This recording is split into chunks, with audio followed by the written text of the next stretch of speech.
o tríplice aspecto da doutrina espírita.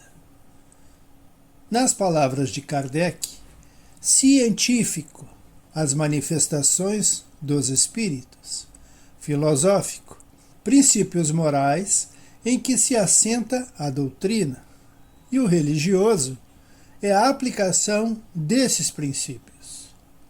Vamos analisar o aspecto científico. Nenhuma ciência existe que haja saído prontinha do cérebro de um homem. Todas, sem exceção, são frutos de observações sucessivas, apoiadas em observações precedentes, de um ponto conhecido para chegar ao desconhecido. Foi assim que os espíritos procederam com relação ao espiritismo. Daí ser gradativo o ensino que ministram. Os fatos ou fenômenos espíritas, isto é, produzido por espíritos desencarnados, são a substância mesma da ciência espírita, cujo objeto é o estudo e conhecimento desses fenômenos, para a fixação das leis que os regem. Eles constituem um meio de comunicação entre o mundo físico e o espiritual, de características diferentes, mas que não impedem o intercâmbio que sempre houve entre os vivos e os mortos, segundo a terminologia usual. O caráter científico emana das seguintes conclusões de Allan Kardec. O Espiritismo não estabelece como princípio absoluto senão o que se acha evidentemente demonstrado, ou o que ressalta logicamente da observação. Caminhando de par com o progresso, o Espiritismo jamais será ultrapassado, porque se novas descobertas lhe demonstrassem estar em erro acerca de um ponto qualquer, ele se modificaria nesse ponto. Se uma verdade nova se revelar, ele a aceitará.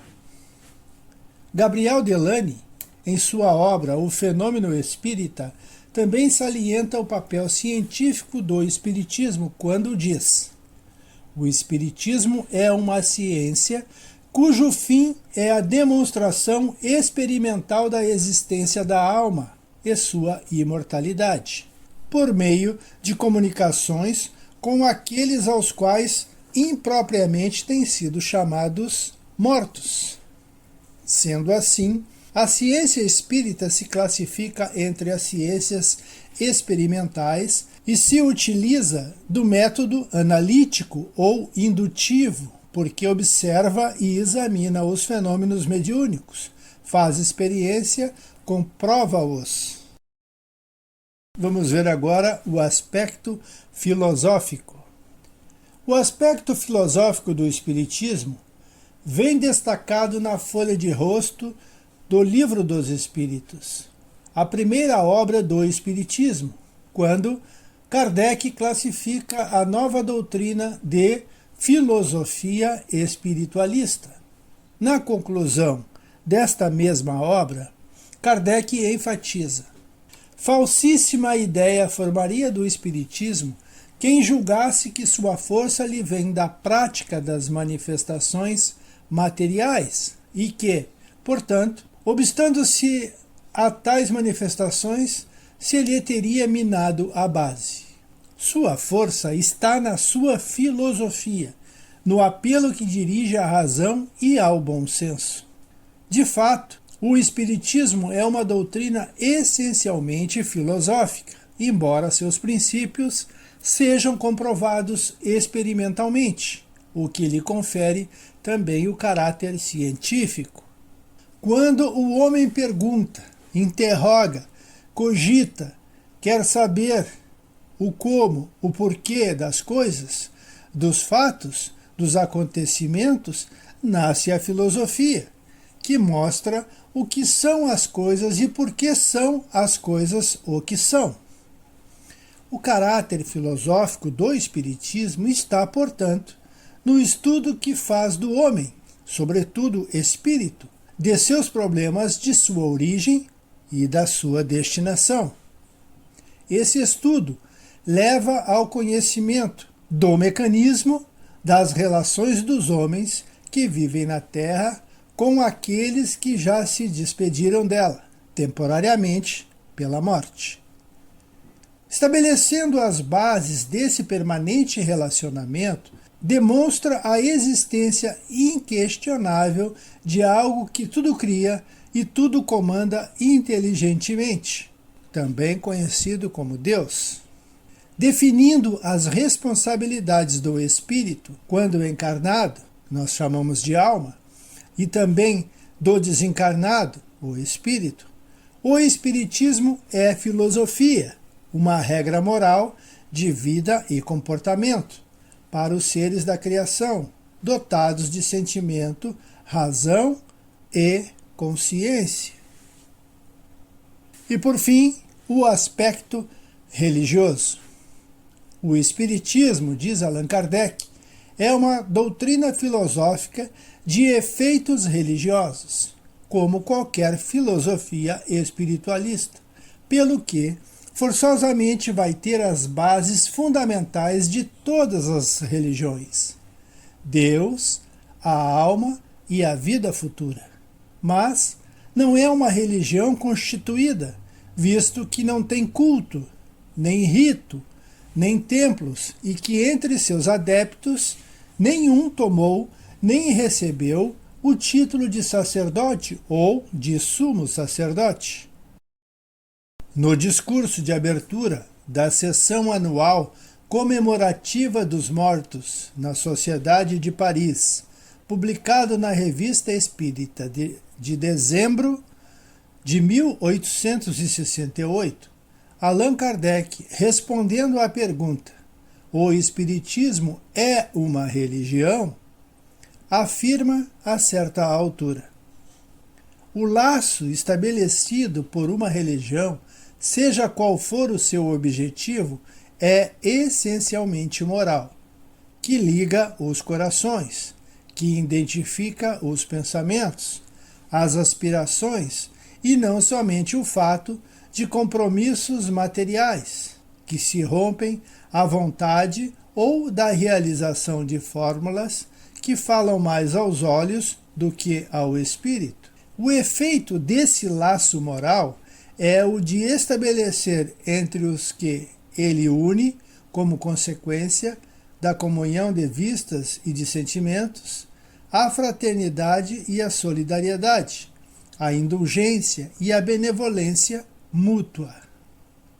É neste sentido que também se diz: a religião da amizade, a religião da família. Se assim perguntarão, então o Espiritismo é uma religião? Ora, sim, sem dúvida. Senhores, no sentido filosófico, o Espiritismo é uma religião, porque é a doutrina que funda os vínculos da fraternidade e da comunhão de pensamentos, não sobre uma simples convenção, mas sobre bases mais sólidas, as próprias leis da natureza. Por que, então, é considerada uma doutrina e não uma religião? Em razão de não haver uma palavra para exprimir duas ideias diferentes e que, na opinião geral, a palavra religião é inseparável da de culto, porque desperta exclusivamente uma ideia de forma que o Espiritismo não tem.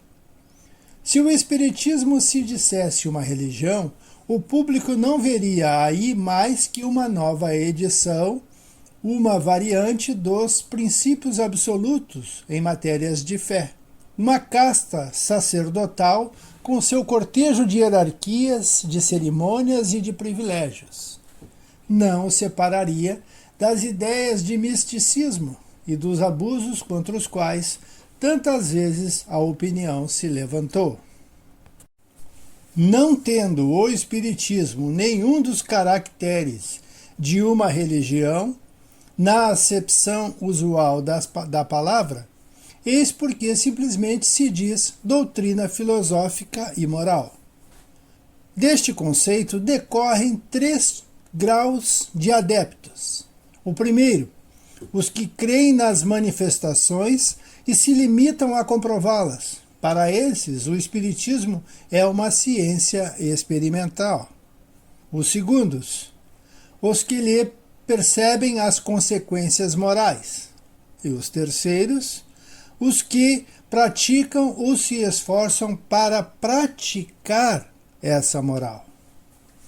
Qualquer que seja o ponto de vista científico ou moral, sob que considerem esses estranhos fenômenos, todos compreendem constituírem eles uma ordem inteiramente nova de ideias, que surge e da qual não pode deixar de resultar uma profunda modificação no estado da humanidade. Concluímos com Emmanuel. Podemos tomar o Espiritismo simbolizado como um triângulo de forças espirituais. A ciência e a filosofia vinculam à Terra esta figura simbólica, porém, a religião é o ângulo divino que liga ao céu. No seu aspecto científico e filosófico, a doutrina será sempre um campo nobre de investigações humanas, como outros movimentos coletivos de natureza intelectual que visam ao aperfeiçoamento da humanidade. No aspecto religioso, todavia, repousa a sua grandeza divina, por constituir a restauração do Evangelho de Jesus, estabelecendo a renovação definitiva do homem para a grandeza do seu imenso futuro espiritual. Ficamos por aqui, profundamente agradecidos e pedindo a Jesus: esteja sempre conosco.